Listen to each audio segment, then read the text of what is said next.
مریضوں کی عیادت کے بہت فضائل ہیں، مرنا ہم سب نے ہے، اس کی تیاری بھی ہم سب نے کرنا ہے۔ تو میں بیمار ہو جاؤں، آپ مجھے دیکھنے آئیں، آپ کو بڑے فضائل ملیں گے، بڑی فضیلت حاصل ہو جائے گی۔ آپ بیمار ہو جائیں، میں آپ کو دیکھنے آ جاؤں، مجھے بڑی فضیلت حاصل ہو جائے گی۔ فرمایا رسول اللہ صلی اللہ علیہ وآلہ وسلم نے، ایک مسلمان دوسرے مسلمان کی عیادت اگر صبح کے وقت کرے تو شام تک اس کے لیے 70,000 فرشتے دعا کرتے ہیں، اگر شام کو عیادت کرے تو صبح تک 70,000 فرشتے اس کے لیے دعا کرتے ہیں۔ صحابہ اکرام میں سے جو بیمار ہو جاتا آپ صلی اللہ علیہ وآلہ وسلم اس کی عیادت کے لیے تشریف لے جاتے تھے۔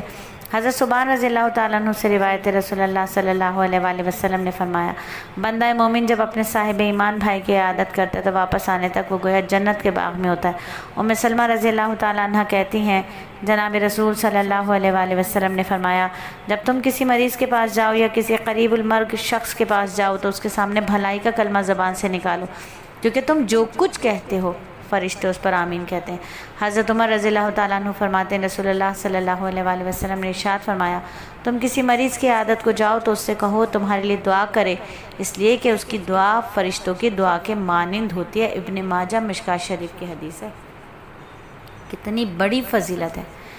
پھر تسلی اور ہمدردی کیسے کی جائے کہ ابو سعید خدری رضی اللہ تعالیٰ عنہ نبی صلی اللہ علیہ وآلہ وسلم سے روایت کرتے ہیں، فرمایا کہ جب تم کسی مریض کے پاس جاؤ تو اس کی عمر کے بارے میں اس کے دل کو خوش کرو، یعنی اس کی عمر اور اس کی زندگی کے بارے میں امید پیدا کرنے والی باتیں کرو۔ اس طرح کی باتیں کسی ہونے والی چیز کو رد تو نہیں کر سکتی، لیکن اس کا دل خوش ہو جائے گا، اور عیادت کا یہی مقصد ہے۔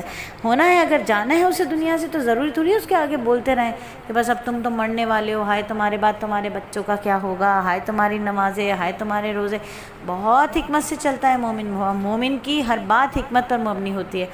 تو عیادت کا یہی دستور ہے کہ اس کا دل خوش کیا جائے۔ حضرت ابن عباس رضی اللہ تعالیٰ عنہما فرماتے ہیں، مریضوں کے پاس عیادت کرنے میں شور و شغب نہ کرو، کم بیٹھنا بھی سنت ہے، کم بیٹھو۔ آج کل تو پتہ ہی نہیں ہے کس ٹائم دیکھنے جانا ہے پیشنٹ کو، ہر کوئی منہ اٹھا کے پیشنٹ کو دیکھنے جانا ہے۔ پہلے پوچھے تو صحیح اٹینڈنٹ کے کیا حال ہے۔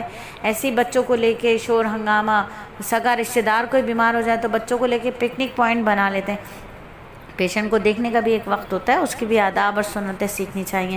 نبی پاک صلی اللہ علیہ وآلہ وسلم مریضوں کے قریب تشریف لے جاتے اور ان کے سرہانے بیٹھتے، ان کا حال دریافت کرتے اور پوچھتے طبیعت کیسی ہے۔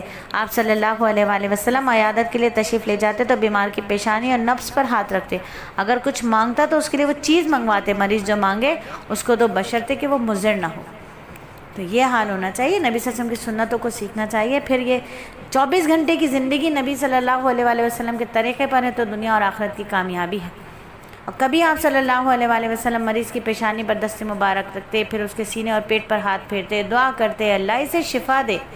جب آپ صلی اللہ علیہ وآلہ وسلم مریض کے پاس تشریف لے جاتے تو فرماتے، کوئی فکر کی بات نہیں، انشاءاللہ اللہ سب ٹھیک کر دے گا، اللہ تعالیٰ سے سب ٹھیک ہو جائے گا۔ بعض اوقات آپ صلی اللہ علیہ وآلہ وسلم فرماتے، یہ بیماری گناہوں کا کفارہ ہے اور پاکی بن جائے گی۔ تو یہ طریقے ہونے چاہیے، یہ بھی سیکھنے چاہیے۔